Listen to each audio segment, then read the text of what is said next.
Hi, my name is Patty Savantse, and I will be discussing what I experienced when I entered a toy store with the intention to analyze its toy section. In this experiment, I wanted to pick a small store with a small toy section so that I could compare it to what bigger stores have. I chose to go to the Dollar General on West Market Street in Greensboro. Because this is a smaller store, it only had one aisle for toys. The toys covered about 3/4 of the aisle before it turned into school supplies. When first walking into the aisle, it seemed like a mess. Toys were hung up and some were laid down. Some were facing forward and some were on their backs. At first glance, I thought there wasn't really any particular order to the toys, but when I stepped back to see if I could find a pattern, I did. It started with a mixture of toys, slowly transitioning into girl toys, baby toys, and boy toys. The first section with the mixture of toys had toys hanging on the bottom of the shelf, and some were different color flutes, vibrant colored yo-yos, makeup kits, crowns, mustaches, fake lips, and small balls and plastic lizards on the bottom shelf. Although the toys had age ranges either in the top left corners or the bottom right corners, but none had any sex specifications. As I walked up the aisle, it turned into vibrant colored pinks and light colors. The section seemed to aim more towards little girls with princess crowns, ponies, teacups with pictures of little girls on them, and a doll with the name Fashion Girl Doll. Dream Bride kits, wacky lips on little girls, which is like big red lips with a tube on the back side that you could put in your mouth, and it gives little girls the illusions of big, full, luscious red lips. They also had Fashion Bee nail sets next to light-colored pastel pocketbooks and plastic jewelry. This section wasn't very big, and the baby section below it was even smaller. The baby toy section just had the two bottom rows of the shelves, and they were neutral colored toys. They all also had age ranges on them, but then again, they did not have any sex specifications. They had like little rattles, shape starter kits were just like a bunch of shapes to teach babies their colors and shapes, and alphabet blocks. And the alphabet blocks are actually multicolored and had a logo of a little girl and a little boy on them. As I moved down the aisle, it becomes a little bit darker. The colors are more earth tone. Dark blues, green and brown was the dominant color. This aisle is aimed to target boys with like Nerf guns and G.I. Joes, whoopee cushions, toolkits, airplanes, and race cars. This section also contained footballs, which is a widely known sport for men, and dinosaur kits that came with small trees. The boys' toys seem to play with the idea of the outdoors and being active. Nerf guns and footballs are used outside where you run around and can be active, which goes hand in hand with what people perceive little boys to be. When we think about little boys, we think about loads of energy and dirt and sports and strength. Also the G.I. Joe and action figures and the gun displays, the idea is that it's okay for boys to play rough because they represent violence and fighting, especially the G.I. Joe, because it comes with like little toy guns, and it shows strength because the G.I. Joe's upper body is like really muscular. And then on the other hand, we have the girls section, which definitely leads away from sports and being active. Their toys cater more to being soft and nurturing, which is exactly what the baby doll represents. It sleeps, and it has like a fake bottle for feeding. This teaches a young girl to be more nurturing. This section also has a lot of toys geared towards appearances. The fake makeup kit, the nail set, and plastic jewelry send out a message to little girls that their looks matter a lot. The tall, slim, blonde Barbie doll with blue eyes reassures that message.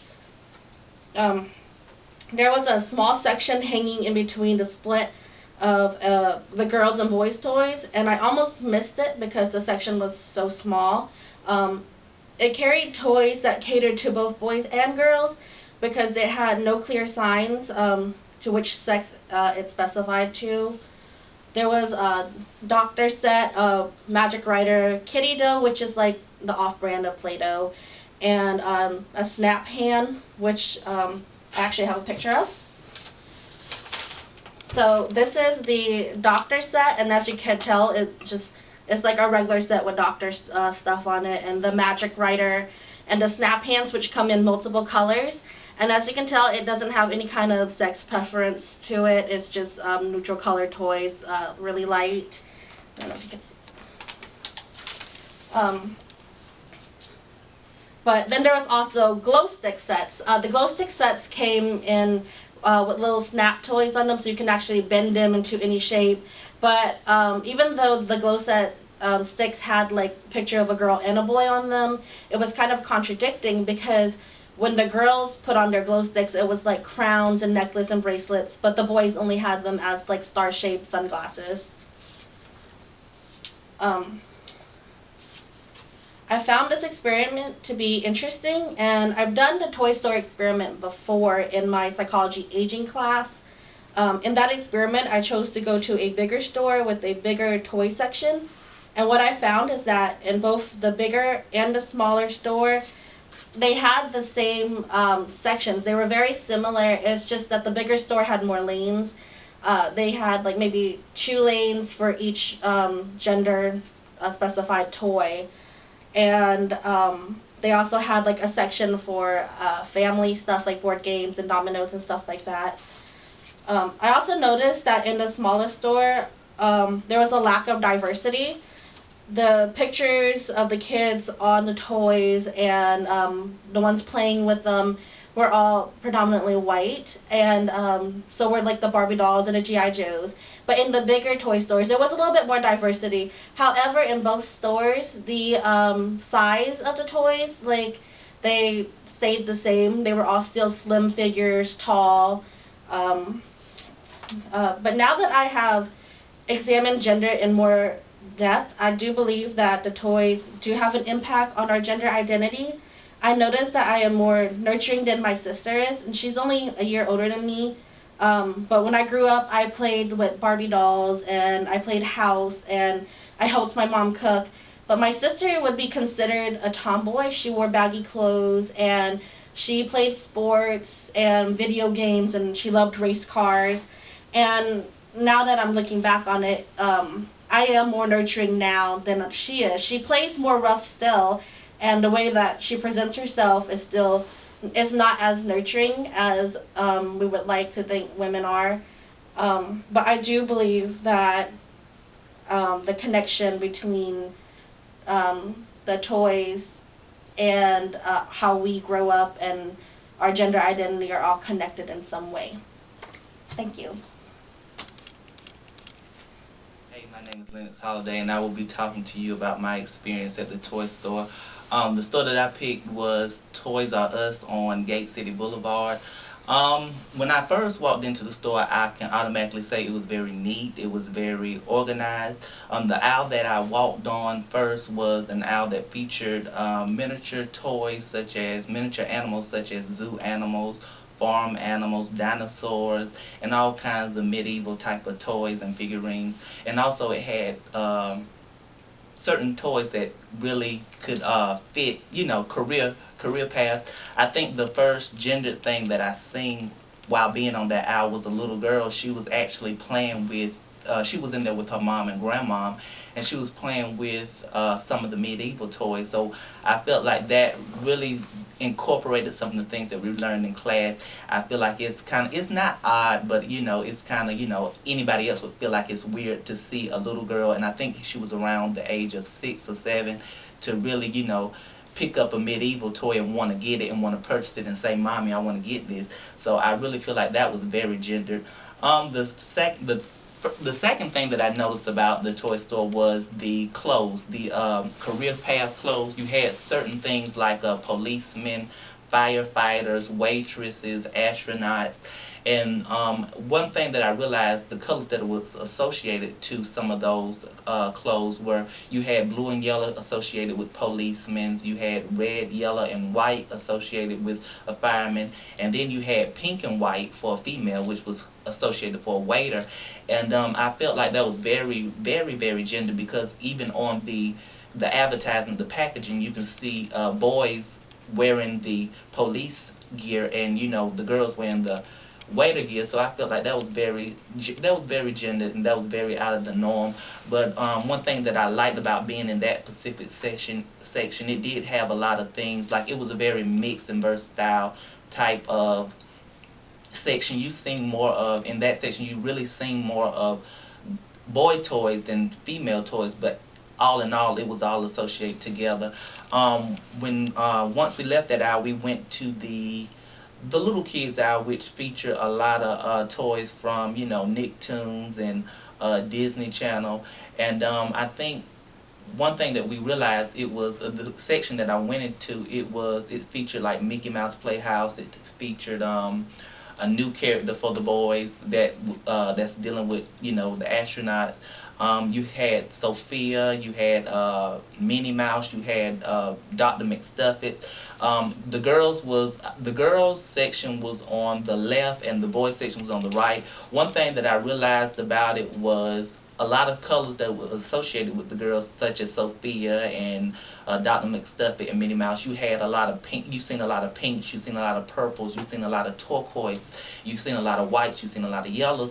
So those toys, you can automatically sense that those toys were associated for the girls. When you go to the right side, it had only 2 aisles which featured boy toys, and I have right here in my notes it written down. It says I got one aisle catered to female toys such as Sophia the First, Minnie Mouse, and Dr. McStuffit, and the same aisle only had one section for boys, which were Mouse from Tomorrowland and Mickey Mouse. And I felt some type of way about that, because when you look at the aisle, it was only 2 sections for the boys, and you can tell that they must be making a killing out of the girl toys, because I feel like they catered more to the female side in that certain section rather than the boys section. When we went to that aisle, I think we've seen a lot of customers really cater to the girl side. So I really feel like the reason why it was more girl toys than boy toys is because while shopping there and just being an overseer of the section, we've seen a lot of people make purchases with the girl side compared to the boy side. So I felt like that was something that was very interesting. Colors, colors as well, as I said before. The next section we moved into was another arts and crafts section. I realized, and which was very, very interesting, I realized that a lot of arts and crafts, it caters to females when it comes down to making jewelry and just making certain type of stars or prints and clothes and things like that. I feel like more of the arts and crafts section, it catered to the girls, because you had a lot of bedazzles, you had a lot of play jewelry and things like that. So that section automatically catered to the girls side. The next aisle that I moved into was it was the baby doll section, and this section was very, very, very something that I had to get used to because I have a niece. This section, we've seen a lot of baby alives, we've seen a lot of baby dolls and things of that matter. One thing I realized about that, it was very versatile. It was very I have to say, it was organized. It was very versatile. You've seen a lot of black babies. You've seen a lot of white babies. I feel like they don't cater to the Mexican. They don't cater to the Mexicans or the Asians. But I realized that when you looked at a lot of baby dolls, you had a lot of blacks and you had a lot of whites, and I feel like that's most common in toy stores. You're gonna have, it's either or black or white. I've never seen like a Mexican baby doll or Asian baby doll or a biracial baby doll. So going in there, I feel like it was very versatile.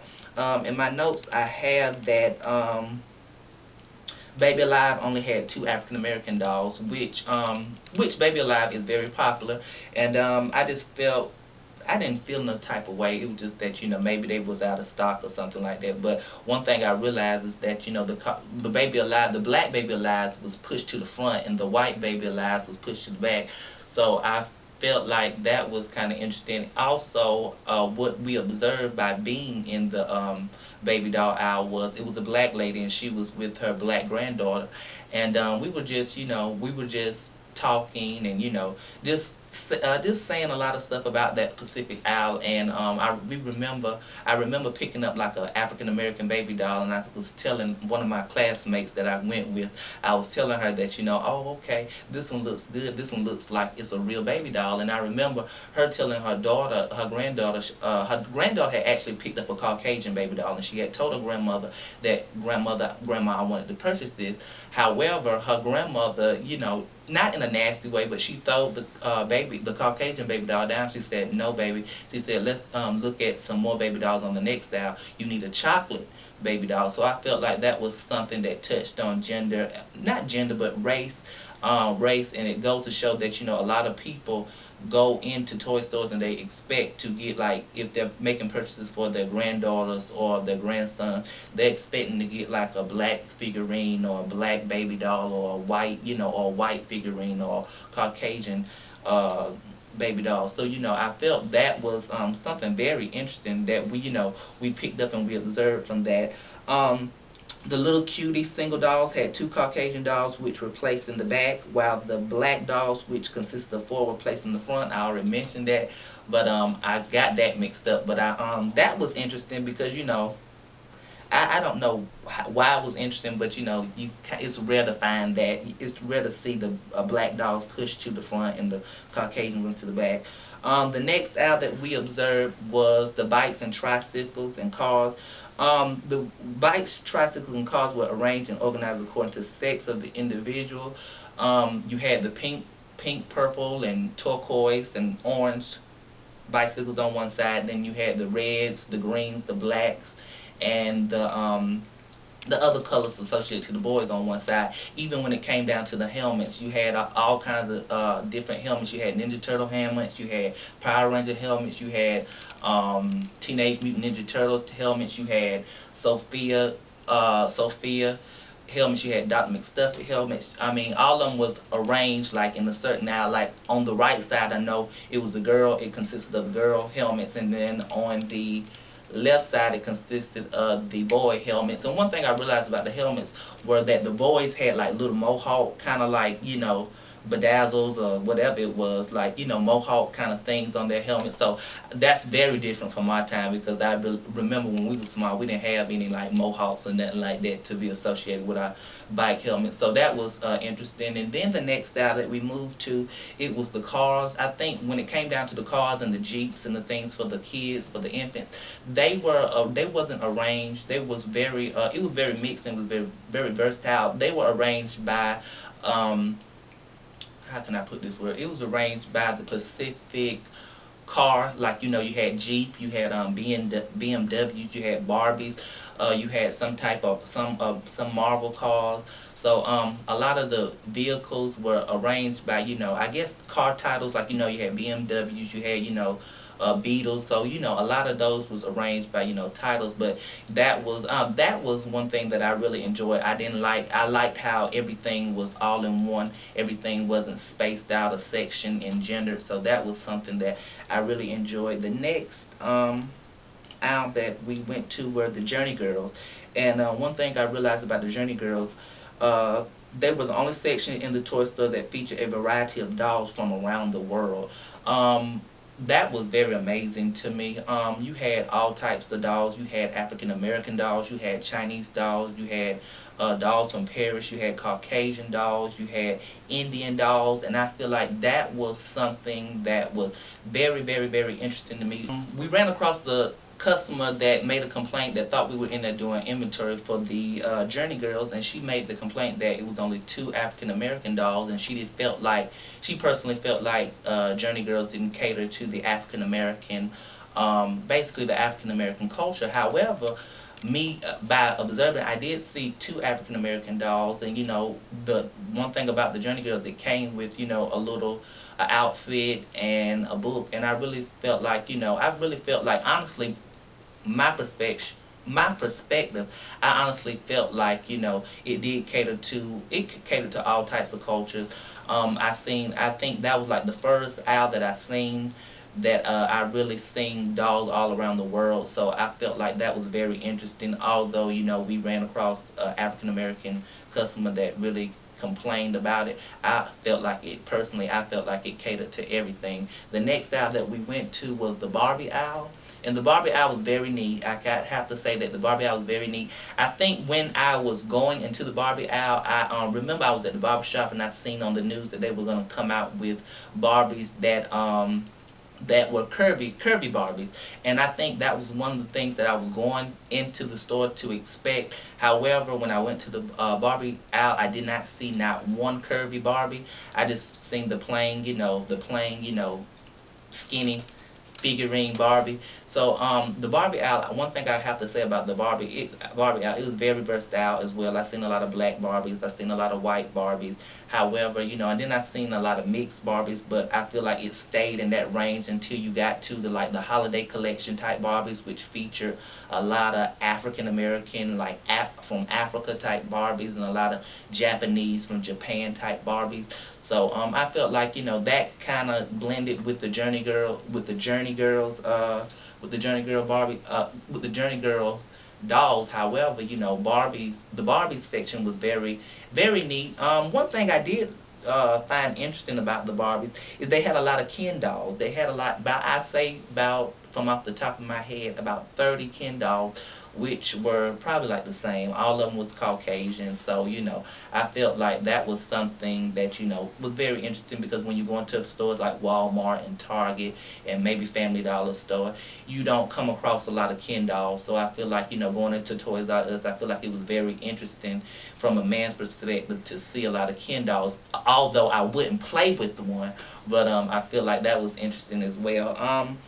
In my notes, I have that the Barbie section featured a lot of Ken dolls, but more of them was African Americans. Okay, none of them was African Americans. That's what it was, and I already touched bases on that. The next aisle that I went into was the aisle that really catered to me when I was little. I went to the boy aisle, and to be honest with you, going to this aisle, I really did reminisce, because being small, and coming from a household of 3 brothers, I had one brother that played with Teenage Mutant Ninja Turtles, another one that played with, WWE wrestling figurines, and then, me, I was a Marvel fan, and I loved, the Captain Americas, the Thors, the Spider-Man. So going back, reminiscing, it was very interesting.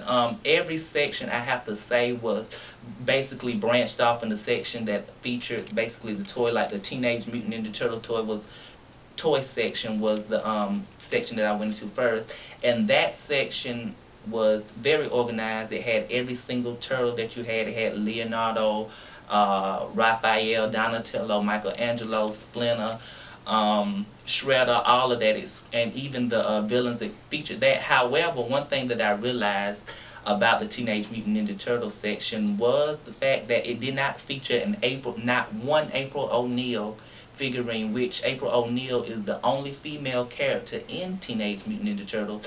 So one thing that I really did realize is that it didn't feature not one April O'Neil toy, and I really feel like that comes from the fact that me coming from me being little, I feel like with an older man, when you have a dad, he's kind of like iffy by buying that one female figurine. Even when I was little, and we used to play with like Marvel toys and even WWE female figurines, I realized that it's kind of a man, in a man's perspective, it's kind of iffy buying that female figurine for your son. So I guess you can say that they kind of catered to that, or they basically, wanted to benefit off that. However, I realized that it did not feature not one April O'Neil toy, and I just feel like that's not right, because April O'Neil is a prominent character in that franchise. The next aisle that I went into the WWE aisle. The WWE aisle, it was organized as well. It featured the Hall of Fame wrestlers. It featured the current wrestlers. That aisle as well did not feature any female wrestlers at all, and I think from what I discussed, it catered to that. The fact of the matter is that I feel like I guess society feel like most boys are not going to cater to or purchase any female figurines, so they didn't have any female wrestler figurines. The next aisle that I went to, working my way from WWE, I went into the Marvel section, and you know, I reminisced off that because I used to be a big Marvel purchaser. One thing I noticed about that aisle, it did feature some of the female characters like Black Widow, Storm, Jean Grey, things of that manner. Those women in the Marvel universe. It had more of Avenger toys than Marvel Comics or Marvel Selects on that aisle. So I think it catered to the Avenger side, being that, you know, the movie just came out last year, Marvel Avengers 2, so it catered to a lot of Avengers. You had seen a lot of Captain Americas, a lot of Thors, a lot of Hulks, a lot of Spider-Man, a lot of Hawkeyes. So, you know, that aisle catered to the to that side. However, the next aisle that I moved into was the biggest aisle that they had for the guys, was the Star Wars aisle. The Star Wars aisle just featured a whole lot of Darth Vader, all those type characters. I don't know, I can't name them by heart, but it featured a lot of that. And then lastly, the last thing that we did, the student that I went into, the last thing that we did was, I kind of got back into my roots of being a kid. We stopped at the video game aisle, which we spent like 45 minutes sitting there playing a Marvel game on the Xbox One, which was very interesting. To wrap things up, I have to say that this project was very interesting. It was very reminiscent. I really did reminisce, and it's very interesting to see the price range of the toys. Like back then, I believe in the 90s and the early 2000s, I'm used to paying like $5 or $6 for a toy, or you know, probably no lower than $10 for 2 figurines. But nowadays, you go to a toy store and you're paying like $13 or $15 or $20 alone for just one action figure. So that is my perspective, and that's my, you know, observation. That's what I got from, you know, my observation of the toy project. My name is Ellen, and in this project I completed a content analysis of a toy store. I went to Toys R Us in Greensboro, and I studied the gendered nature of children's toys. These gendered products come from our society's gender ideologies and serve to help the child conform to either gender role. When I first walked into Toys R Us, the toys in the front of the store seemed pretty gender neutral. The first aisle I walked in was family oriented. It was full of board games and puzzles. Across from the aisle was a huge section of Legos, and the Legos seemed like they were geared towards boys. There was a whole section full of Star Wars and building cars and planes, things like that. And then I walked over to the corner, and it was just pink, and there was a whole bunch of castles and princesses purposely targeted towards girls for Legos to build. As I continued walking throughout the store, I noticed that girls' toys seemed to be on the left side of the store, and boys' toys seemed to be on the right side of the store, even though they weren't necessarily labeled girls' toys and boys' toys. The boys had a lot of superheroes and costume play. They could dress up like their favorite superheroes or heroic occupations such as police officer or firefighter. They had a whole bunch of weapons such as Nerf guns and swords. There were several rows of sports. Most of them seemed to be gender neutral until it got to male-dominated sports like football or lacrosse. At the back of the store there was electronics with video games. The video games targeted towards boys were about solving puzzles and fighting crime. There were only a few video games targeted towards girls. They were about playing house or taking care of animals. Toys targeted towards boys were also science and math oriented. The learning section, the products I saw were geared specifically towards girls, or about making your own perfume or making your own chocolate. The rest seemed pretty much gender neutral, or basically just for boys. Across from the sports aisle, there were also a section titled Pretend Play. This aisle was mostly geared towards girls. There was a clear gender division in a section called Housekeeping, where there were kitchens for girls to play in and grills for boys to do outdoors. There was also a section for pink shopping carts with plastic food so you can practice grocery shopping and play vacuums and brooms and other cleaning supplies that are catered for girls. As I was going through the girls section, there was also a section for weapons for girls as well, but it was extremely small and there was only one weapon option, which was the bow and arrow. This bow and arrow was probably popularized by the Hunger Games movie with a female lead, which her weapon of choice was bow and arrow. This probably wouldn't have existed in the girls section if it weren't for that movie. There were toys for preschoolers, and on each side there was pink toys and blue toys, but the toys were exactly identical. The only difference I noticed when I looked closer to it was the price difference between these toys. The pink toys had a $5 markup to the blue toys, but they were identical aside from the color. Side by side, I also saw a bicycle that were the same model, but the colors were different, and the girls cost like $50 more. And this happened throughout the store with gendered pricing. Girls and boys both had dolls in their sections, but for boys, dolls were called action figures. In the girls section, in the boys section, they were predominantly white dolls. In the girls, there were a section dedicated to Barbie, and there was only two that I saw resembling African American women. The rest were white, blonde hair, blue eyes, and portraying unrealistic body types. In the next aisle of girls' dolls, they seemed to be more modern. These dolls were like Bratz dolls or Monster High dolls, and these were geared towards sports and science, unlike Barbie and fashion, and the Monster High dolls had green, blue, purple skin, not representing any particular group of people. When I walked through the aisles of Toys R Us, I honestly didn't expect the toys to be so gendered. I figured there would be more gender-neutral toys. Growing up, I didn't really have, I never wanted dolls to play with, but I liked playing outdoors, I liked being in sports, but I was always given dolls to play with, because that was it, and I thought I was supposed to play with them, so I did. And I think gender-specific toys have a huge impact on children's learning and attitudes later in life. The masculine toys are associated with large motor development skills and spatial skills, and feminine toys are associated with fine motor development skills and social skills.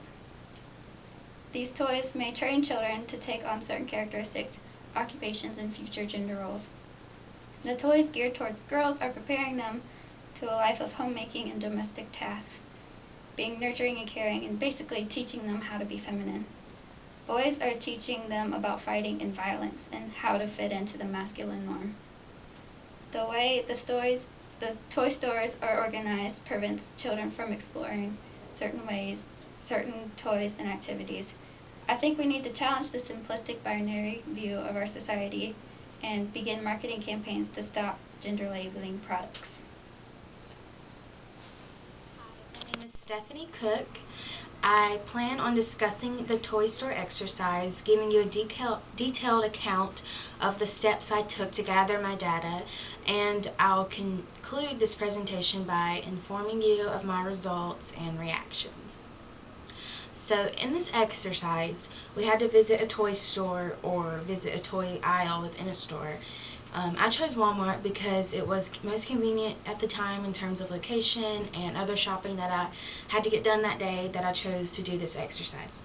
So I walked into Walmart, keeping in mind that I needed to make my way to the toy store, but I was already focused on gender roles.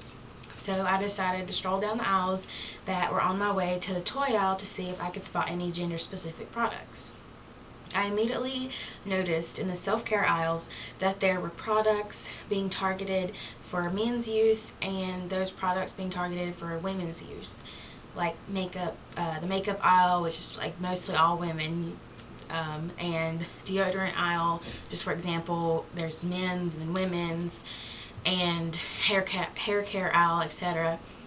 So I finally made my way to the toy aisle after browsing these items and just sort of like priming myself for the toy section, because I felt like it was just going to be completely gender specific, and so that was just me leading up to the way to going there. So I noticed at Walmart that toys were separated by brand and by category. So for example, the brand Lego took up pretty much half an aisle, and there were in terms of like it being categorized by certain brands, there was a section just for Barbie brand, the Mattel brand Barbie, and Hot Rods, and so I think they used this space effectively because there were a ton of toys, and I guess going by brand seemed to make the most sense to Walmart, so I felt like they did a good job with using the space wisely because there were a ton of toys, and of course you imagine a kids aisle being completely just messy and toys everywhere, and it was basically like that. You could tell nobody had really been over there to organize it, at least while I was there. So the boy aisles I noticed were mostly like browns, blacks, reds, blue, the colors I was noticing, whereas the girl aisles were purple, pink, yellow, light blues, like mostly soft, less harsh tones. I found these messages to be gender specific, but I noticed when you went down the board game aisle, you start to see that gender specificity disappear because the games were becoming group oriented. So it's interesting that a store with boy aisles and girl toys aisles would also have a gender neutral aisle. I guess that sort of keeps that balance in there. And plus, like, board games require cooperation and communication, so it could be seen as a more realistic gender neutral toy. When I was looking at the toys, I was, taking notice of their bodies, of the miniature people like the Barbies or the G.I. Joes, the Ken Guy dolls, just action figures, how those looked. I would say there was a variety of skin tones. I feel like, we're in 2016 now, people are becoming more progressive. There's more people willing to speak up about the gender specificity in toys and really just anything in general. Like something recently that Barbie, the brand Barbie did was create Barbie dolls that have curvy body types, tall body types, petite, and I think that was very important to women, and it strays away from that gender roles and makes it more realistic. This is how women are, not how women should be, sort of approach, which I thought was very progressive and definitely needed, because when I feel like mostly with toys you might immediately think of dolls, or maybe that's just my opinion. So when you think of a doll, you think of Barbie being tall, slim waist, big breasts, and I remember reading somewhere that the measurements of Barbie aren't even realistic if you were to convert it to actual human measurements. Like, it's just totally outrageous. It's not even realistic, the measurements. So that was just something I took note of, was the body differences. With men, though, you don't really see much of a variety. They're pretty straightforward in kind of keeping that gender specific. There's a lot of masculine traits. You see a very structured jawline. A lot of men dolls or action figures have like six packs. They have abs, strong arm muscles. Just tall figures, and that kind of this is what they think society views men as, and that's not really always the case. Men could have long hair. There's some men that have boobs. Not all men are gonna have six-pack abs or rock hard bodies.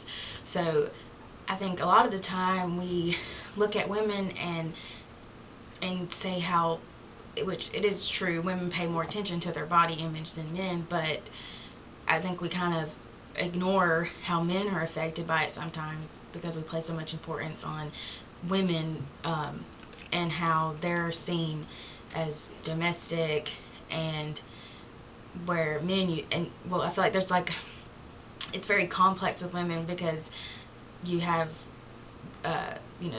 we've transitioned from being inside the private sphere into the public sphere, whereas men have always been there. So it's important for women to speak up about it, and that's great. Like, that's what we need to be doing. But I think at the same time, it's like we're kind of disregarding men because of the years of patriarchy and how that's still relevant today. But if you're looking at a whole population, you need to consider all of the sexes and genders and gender identities on that spectrum.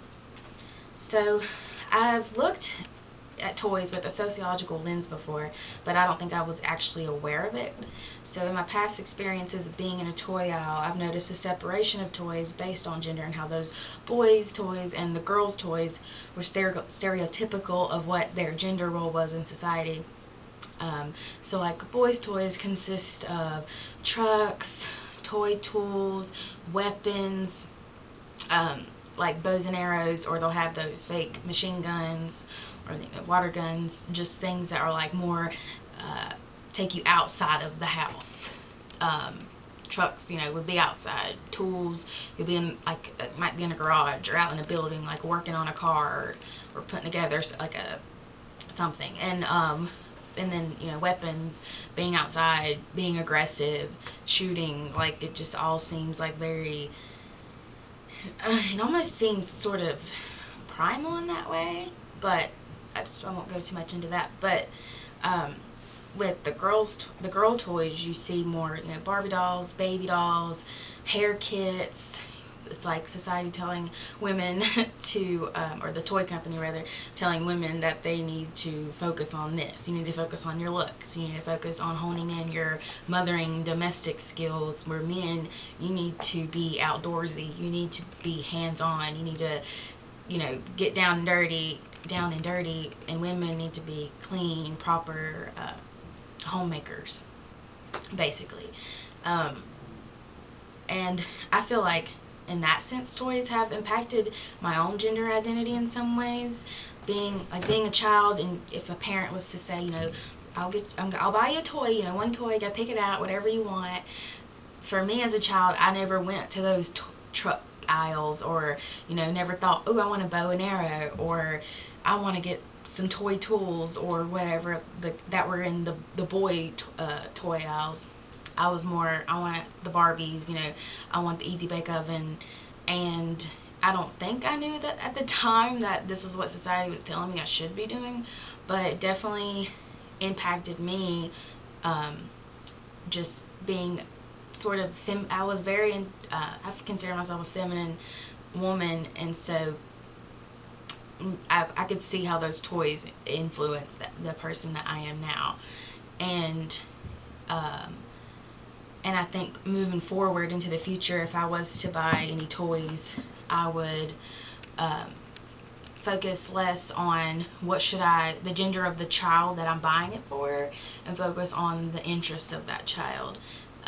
So just because it's a girl I'm buying the toy for doesn't mean that I have to get her a hair kit because there's a girl advertised on the box. This child might want a basketball, or baseball bat, or something that you'd see little boys having. So I just think going in the future, I'm going to be more conscious of that, and sort of making others aware of that too, that just because it's a boy or girl doesn't mean they need to be strictly confined to that category, because we need to be more gender neutral and move away from those roles that we're supposed to be. So, but thank you.